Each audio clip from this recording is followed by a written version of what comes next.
అందరికీ నమస్తే, welcome to our channel. ప్రజలకు అందుబాటుగా ఉన్నవాడే ప్రజానాయకుడు అంటారు.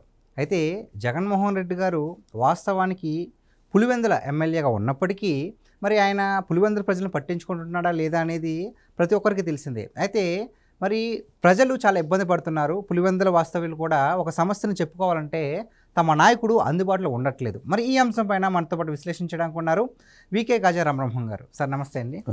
సార్, ఒక ఎమ్మెల్యే కావచ్చు, ఎంపీ కావచ్చు, లేదా ముఖ్యమంత్రి కావచ్చు, ఎవరైనా సరే ప్రజల ఇబ్బందులను తీర్చేవాడే నాయకుడు అంటారని ప్రతి ఒక్కరు చెప్పుకుంటాం. అయితే మరి జగన్మోహన్ రెడ్డి గారి తీరు దీనికి చాలా భిన్నంగా ఉంటుంది.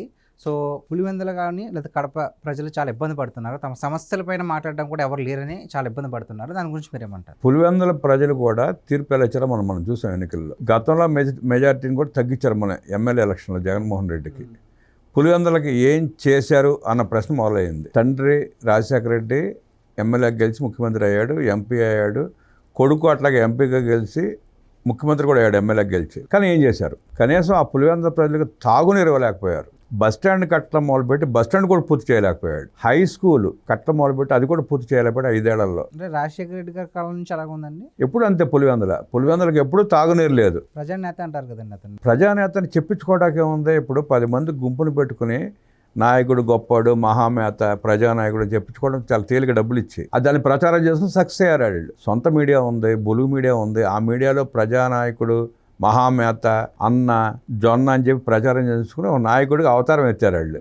కానీ నీ పులివెందులు నువ్వేం చేసావు? కనీసం తాగటానికి మంచినీళ్ళు ఇవ్వలేకపోతే చంద్రబాబు నాయుడు గారు 2014 తర్వాత ఇవాళ సతీష్ రెడ్డి అని ఆనాడు టీడీపీలో ఉన్నాడు, టీడీపీ ఎమ్మెల్సీ. ఆయన శాసనమండలిలో డిప్యూటీ చైర్మన్ కూడా చేసినట్టున్నాడు, డిప్యూటీ వైస్ చైర్మన్. ఆయన గడ్డం పెంచుకుని పులివెందులకు మంచినీళ్ళు ఇవ్వకపోతే మా పరిస్థితి బాగాలేదు సార్, రాజశేఖర రెడ్డి కొడుకు ఏం చేయలేకపోతున్నారు, అక్కడ ఇంతవరకు తాగటానికి నీళ్ళు ఇవ్వలేదంటే గడ్డం పెంచుకున్నాడు. 8 అంగుళాలు 9 అంగుళాలు గడ్డం పెరిగింది ఆనాడు సతీష్ రెడ్డికి. చంద్రబాబు నాయుడు గారు సరే గడ్డం పెంచుకున్నాడు కదా, తాగునీరు అంటున్నారు కదా. రాజశేఖర రెడ్డి, జగన్మోహన్ రెడ్డి ఏం చేయకపోయినా పులివెందులు కనీసం మనమన్నా చేద్దామనే ఉద్దేశంతో గండికోట నుంచి తాగునీరు ఇచ్చాడు ఆయన. తొలిసారి తాగునీరు ఇచ్చిన ముఖ్యమంత్రి చంద్రబాబు నాయుడు గారు పులివెందులకు. తండ్రి కొడుకులు ఏం చేయలే. ఆ ఓట్లు వాడుకున్నారు, ఆ నియోజకవర్గ ప్రజలు ఓట్లు వాడుకున్నారు, వాళ్ళని అడ్డం పెట్టుకుని రాజకీయం చేస్తున్నారు తప్ప ఒక పని చేసిన పాపాన్ని పోలా. పులివెందుల చుట్టూ అవుటర్ రింగ్ రోడ్ వేసుకున్నారు. అవుటర్ రింగ్ రోడ్ నుంచి వాళ్ళ ఇడుపులపై ఎస్టేట్కి రోడ్డు వేసుకున్నారు. ఇది ప్రజల డబ్బులతో, ఆర్ఎన్బి డబ్బులతో. అంటే వాళ్ళు దోచుకున్న భూముల కోసం రోడ్డు వేసుకున్నారు తప్ప పులివెందులకి చేసింది ఏమీ లేదు. పులివెందుల రోడ్డు కూడా బాగు చేయాలి కనీసం. అది వాళ్ళ పరిస్థితి. అందుకే మన ఓట్లప్పుడు జగన్మోహన్ రెడ్డికి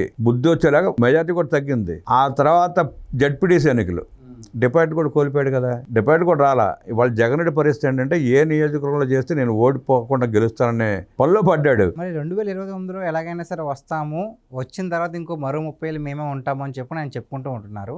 మరి ఈ విధంగా చూస్తే ప్రజల్లో వ్యతిరేకత వస్తుంది. దాని గురించి ఏమంటారు? మళ్ళీ నేను వస్తానని చెప్పుకోకపోతే ఆ ఉన్న 10 మంది కూడా ఉంటారు పక్కన, పారిపోతారుగా. ఆ ఉద్దేశం మళ్ళీ వస్తానని పగటి కలలుగా అంటున్నాడు జగన్మోహన్ రెడ్డి. ఎక్కడికి వస్తాడు? తిహార్ జైలుకా, హైదరాబాద్ సెంట్రల్ జైలుకా, ఎక్కడికి వస్తాడు? ఎక్కడికి రాను. ఆ జైలు కూడా రాని ఉన్న పరిస్థితి వాళ్ళు జగన్మోహన్ రెడ్డి. జైలుకు వచ్చిన జైలు కూడా కలుషిత్వం ఇబ్బందులు భయపడుతున్నారు అక్కడ సిబ్బంది. జైల్లో ఉన్న ఖైదీలు కూడా వద్దంటారంట. జగన్ రెడ్డి మా జైలుకి తీసుకురాదురా బాబు, మమ్మల్ని కూడా నాశనం చేస్తారని చెప్పి వాళ్ళు కూడా భయపడే పరిస్థితిలో ఉన్నారు. వాళ్ళు జగన్ రెడ్డి ఎక్కడికి రానివ్వరు, అట్లాగే కూర్చోబెడతారు. పులివెందుల ప్రజలు కూడా వేసారు. ఎమ్మెల్యేగా కూడా గెలిపించే పరిస్థితి లేదు. మొన్న కూడా ఏదో హడావడి చేసి పెద్ద దస్తగిరి వాళ్ళే హత్య చేపించారు. ఎవరంటే వాళ్ళ మేనమామ, తమ్ముడు, వాళ్ళ బినామీ ఆస్తులే కాపలాదారుడు అతను. వీళ్ళ డాక్యుమెంట్లు మొత్తం వాళ్ళ ఇంట్లో దొరికినాయి. ఆ లావాదేవీల్లో జరిగిన మాటామంతి, ఆ వాదనలో అతను చంపేశారు వీళ్ళు అడ్డగోలుగా. పెద్ద దశగిరి ఇంట్లో మొత్తం పోలీసులు సోదా చేస్తే దాదాపు 60-70 డాక్యుమెంట్లు దొరికినాయి. దాంట్లో 30 డాక్యుమెంట్లు రవీంద్రనాథ్ రెడ్డి భార్య పేరు మీద, కొడుకు పేరు మీద ఉన్నాయి. అన్ని స్పష్టంగా తెలిసిన తర్వాత ఈలోపు ఈ తెలుసుకోకుండా జగన్ రెడ్డి నా కార్యకర్తను చంపేశారంటూ అడావుడు చేసి పలకరిస్తా అని చెప్పి వెళ్ళాడు. దారిలో తెలిసింది ఎవడో చంపలేదురా బాబు, నీ మేనమామ చంపాడని చెప్పారు కబురు. ఆ ప్లేట్ మార్చి వేరే రూట్ మార్చుకుని అక్కడికి వెళ్ళి ఏదో 4 రోజులు కాలక్షేపం చేసి వచ్చాడు. మళ్ళీ జగన్మోహన్ రెడ్డి ఓడిపోయిన తర్వాత ఫస్ట్ టైం పులివెందులు వెళ్ళినప్పుడు ఆ గ్రామంలో ఉన్న నాయకులు పనులు చేసినాడు. బిల్లులు ఇవ్వక, బిల్లులు రాక ఆ ఇంటికి వచ్చి అద్దాలు కిటికీలు పగలగొట్టిన పరిస్థితి మనం చూసాం. రెండోసారి కూడా తిరగబడి జనం ప్రశ్నిస్తా ఉంటే పారిపోయిన పరిస్థితి కూడా మనం చూసాం. జగన్మోహన్ రెడ్డి చరిత్ర పులివెందులు అయిపోయింది, చాప్టర్ క్లోజ్. కొత్త నియోజకవర్గం ఎత్తుకునే పరిస్థితిలో ఉన్నాడు. ఏ నియోజకవర్గం వెళ్ళాలో కూడా అర్థం కాని పరిస్థితిలో ఉన్నాడు. రేపు డీలిమిటేషన్ లో సీట్లు పెరిగితే ఏమైనా అవకాశం ఉంటుందేమో అని చెప్పి ఎదురు చూస్తున్నాడు. సరే సార్, ఇప్పుడు డీలిమిటేషన్ అయ్యింది, వేరే ప్లేస్ చూసుకున్నారు అనుకుందాం.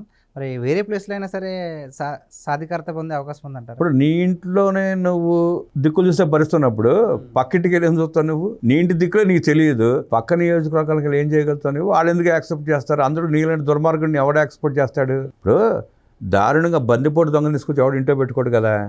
జగన్ అనేది వాడు అదే పరిస్థితి. తర్వాత పారిపోవాల్సిన తప్ప దేశం వదిలిపెట్టి జగన్ వల్ల ఈ రాష్ట్రానికి కానీ దేశానికి ఉపయోగం లేదు. ఒకవేళ జైలు వేసినా జైలు కూడా భారమే, ప్రజలకు అది కూడా భారమే. జగన్మోహన్ రెడ్డిని అరెస్ట్ చేసి జైల్లో వేసినా, శిక్ష వేసినా మళ్ళీ ఆ జైల్లో ఉన్నాడు ప్రజలు పోషించాలిగా. ప్రజల కంటే పనులతోనే కదా ఇక్కడ కూడి పెట్టారు జైల్లో కూడా. ఆ దరిద్రం కూడా మరి ప్రజలకి ఎందుకు? మళ్ళీ దోసుకున్నాడు.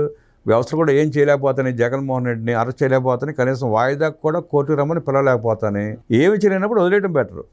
అది దేశ బహిష్కరణ చేస్తే దరిద్రం వెళ్ళిపోద్ది. చూసారు కదండి, ఎంట గెలిచి రచ్చ గెలవమన్నారు పెద్దలు అని చెప్పేసి రామబ్రహ్మం గారు చెప్తున్నారు. ఎందుకంటే తన సొంత నియోజకవర్గంలో ఉన్నటువంటి ప్రజల్ని సరిగ్గా చూసుకోకపోతే యావత్ ఆంధ్రప్రదేశ్ ప్రజలను ఏ విధంగా చూసుకుంటారు అని చెప్పేసి మరి వీకే కాజా రామబ్రహ్మం గారు చెప్తున్నారు. ఈ వీడియో పైన, ఈ అంశం పైన మీ విలువైన అభిప్రాయాన్ని కామెంట్ రూపంలో తెలియజేయండి. Thank you sir. నమస్తే.